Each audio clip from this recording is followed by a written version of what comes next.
And so Moses is pleading, if you destroy the people, unless you deliver them, then the whole world is going to see. And you know, this is the problem with the church today. We are the only evidence. Who else is there? We're filled with a world of ungodliness. We're living in a world controlled by Satan. Yes, I know.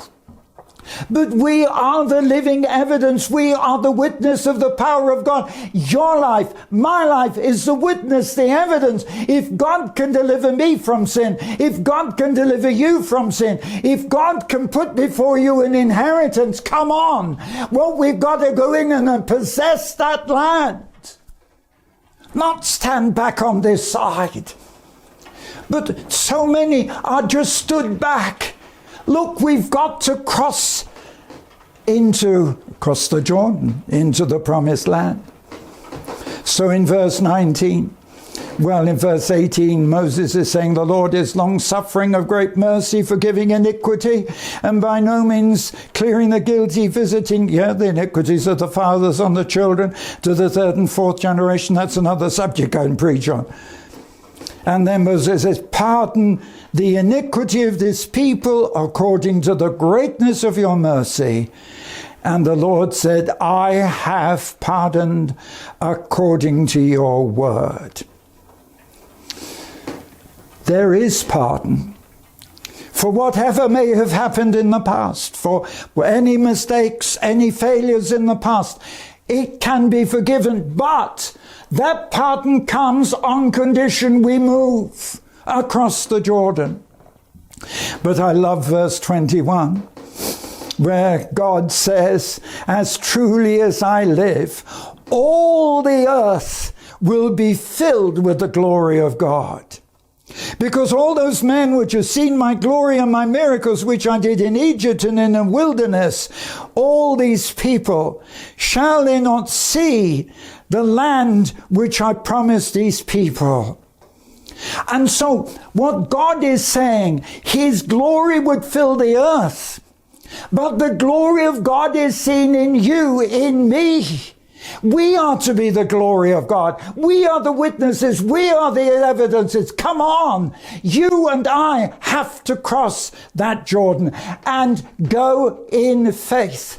And you see what I'm talking about as I'm talking about faith. And you and I must not look at the difficulties. The problems exist. Look, I don't deny the problems. God doesn't deny the problems. And as Joshua and Caleb said, it doesn't matter how big the problem, however many the armies, they have no power against you, O God. You will always give the victory. Come on, we've got to rise up in the name of the Lord. And it's interesting because in verse 24, this is what God says, my servant Caleb, because he had another spirit within him and has followed me fully, him will I bring into the land, and his seed shall possess it. So only Joshua and Caleb, and the Bible is clear that while they waited 40 years in that wilderness, and the 40 years was 1 year for every day that the spies were in the land. That's very significant. God says they were in that land, actually in the land for 40 days, seeing it. And because they turned their back on what they saw, I will punish this nation for 40 years, a whole generation, and all that generation will die. And God says something remarkable, but the children and that you said would be eaten up by the enemy are the only ones who will go in to demonstrate my power and my glory. Do you understand? And, of course, Joshua and Caleb. What a challenge to faith this is. I've got a lot more to say. I'm going to be continuing week after week. God bless you.